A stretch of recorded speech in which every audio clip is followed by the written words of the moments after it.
The Father's Secrets. William's father had been a seasoned explorer, and his sudden and mysterious demise after visiting the island of Tulani left too many questions unanswered. William had spent countless hours poring over his father's notes and maps, trying to decipher any clue that might lead him to some truth. As the sea serpent approached the stunning shores of Tulani, it revealed itself just as he remembered. An untouched paradise surrounded by azure waters and lush vegetation. However, the beauty of the island was juxtaposed with the heavy weight of secrets that hung over William's heart. His father's letters, which he had discovered hidden away in the cabin, had revealed a shocking double life. There, in ink and paper, were love letters addressed to a woman named Noma. The revelation filled William with conflicting emotions. How could his father have kept such a profound secret from his mother? The resentment he felt toward his father grew like a storm in his chest. Back home, he had been unable to look his mother in the eyes, knowing the truth he now carried. It was a burden he hadn't asked for, and he struggled to reconcile the image of the man he had idolized with the one who had lived a clandestine existence. As they disembarked from the ship, William was greeted by Chief Thulani, a figure whose presence commanded respect. The chief wore an enigmatic smile, but there was something unsettling in the way he held William in a tight embrace. He whispered words that sent shivers down William's spine. "Curfew is at sundown, remember that."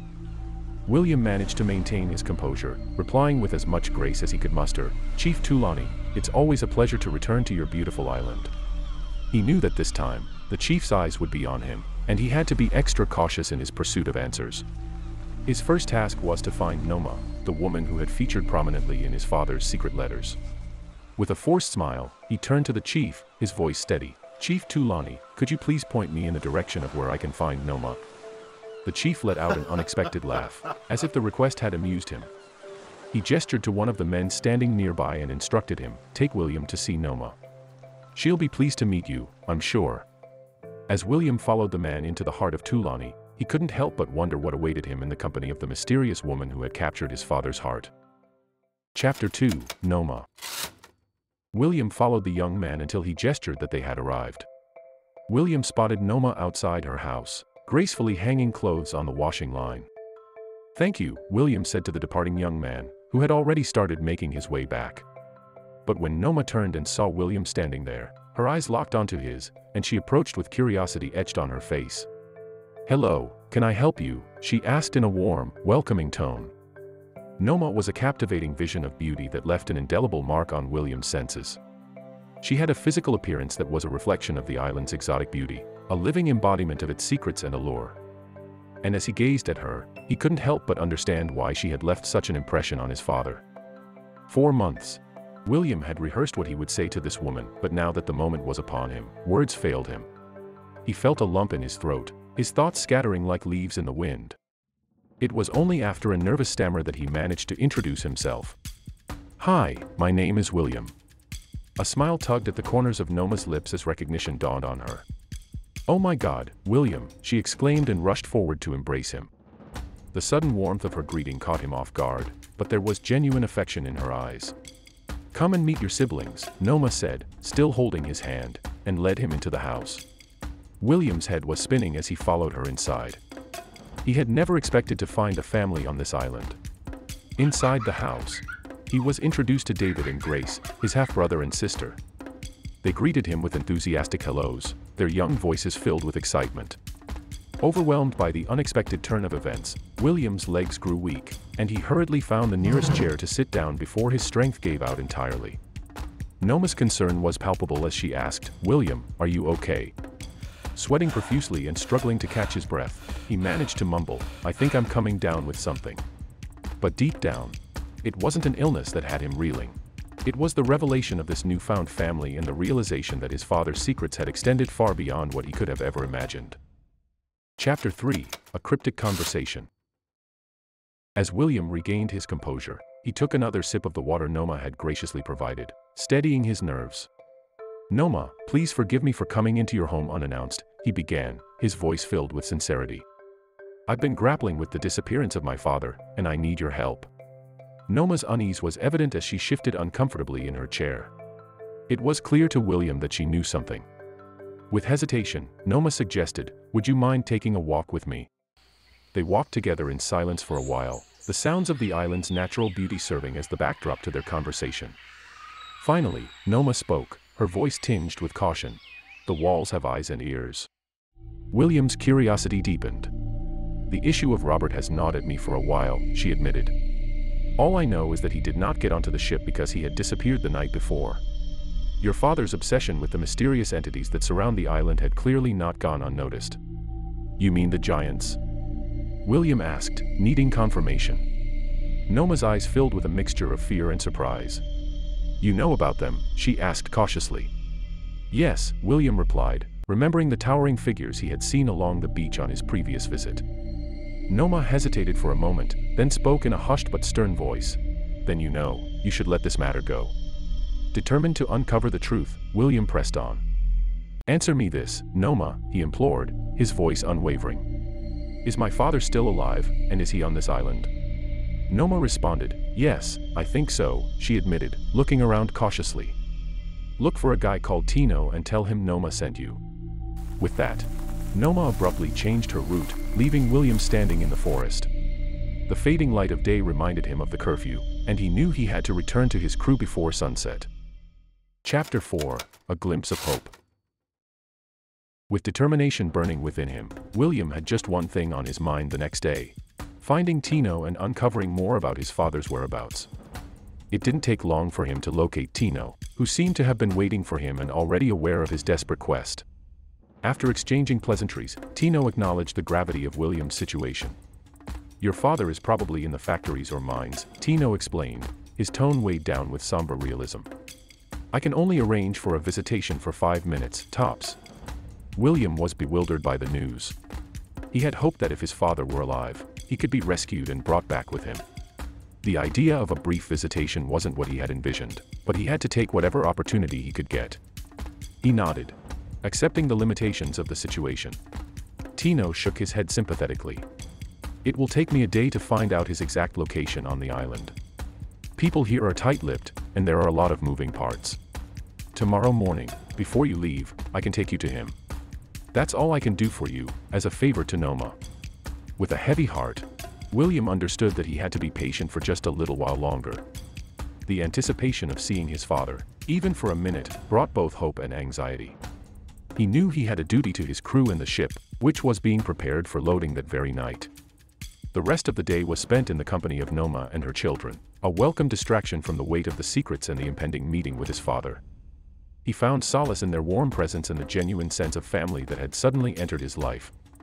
As the sun dipped below the horizon, casting long shadows across the island, William couldn't help but feel a mixture of emotions. Tomorrow would bring the answers he had been seeking for so long, but he also knew that it would be a day filled with uncertainty and, possibly, danger. Chapter 5, The Mines. Before the break of dawn, a soft knock on the door stirred William from his restless sleep. It was Tino. William was ready, his heart heavy with anticipation. The darkness still clung to the island as they embarked on their journey deeper into its enigmatic heart. I found your father, Tino broke the silence, his voice hushed. He's in the mines. Relief washed over William, a stark contrast to the dread he had expected. The narrow paths leading to the mines were winding and treacherous, only known to the locals. William had to quicken his pace to keep up with Tino, whose knowledge of the terrain was invaluable. After a few minutes of silent and tense walking, Tino spoke in a hushed voice. We're here, he announced, bringing them to a stop. They crouched behind a bush, hidden in the darkness, and Tino emitted a bird-like sound. In response, there was movement at the entrance of the cave, and 3 men approached their location. William strained to discern their faces in the dim light, his mind racing with the possibility that this could be a trap.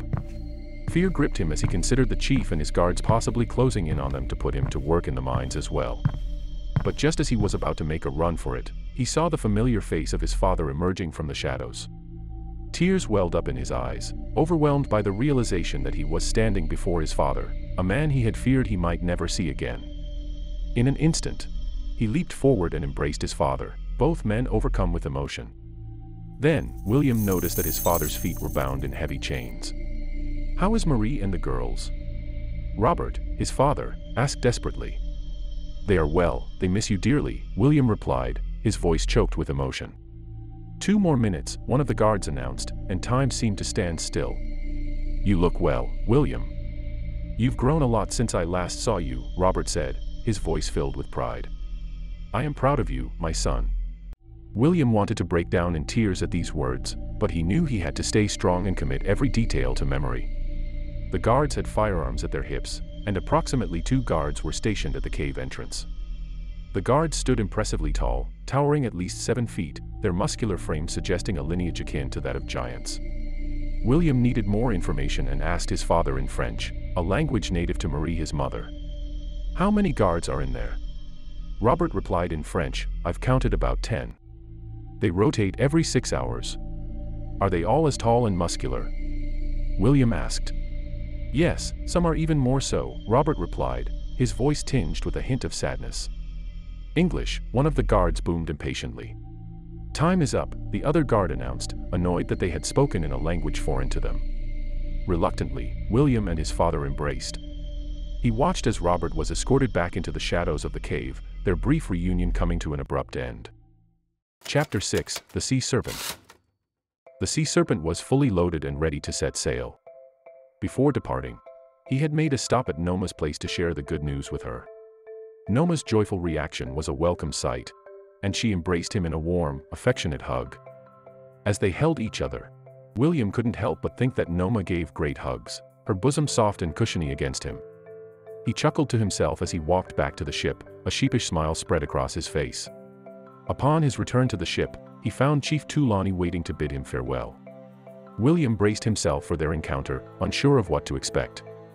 Ah, William, my boy, the chief greeted him.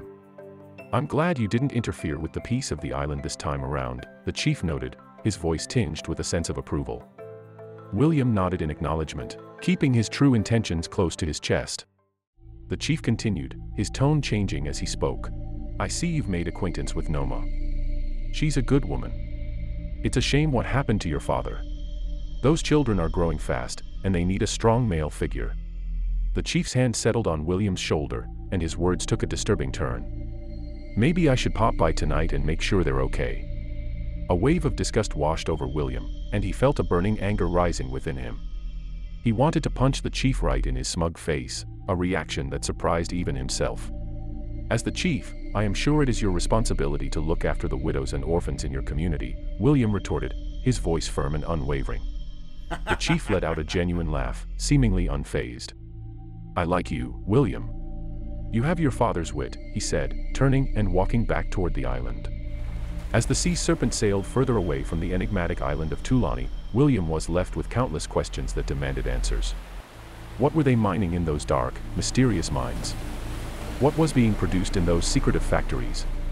The giants still weighed heavily on his mind, their existence a puzzle he was determined to unravel. With each passing wave, the secrets of the island seemed to slip further away, shrouded in a veil of mystery. Hang in there, father, William whispered to the wind, his voice filled with determination.